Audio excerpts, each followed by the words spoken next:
செம்மண்ணிலே தண்ணீரை போல் உண்டான சொந்தம் இது.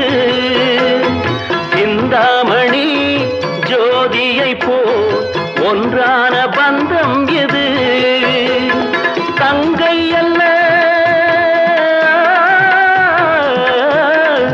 தங்கை அல்ல தாயானவள். கோடி பாடல் நான் பாட பொருளானாள். ஒரு தங்க ரதத்தில் பொன் மஞ்சள் நிலவு, ஒரு தங்க ரதத்தில் பொன் மஞ்சள் நிலவு.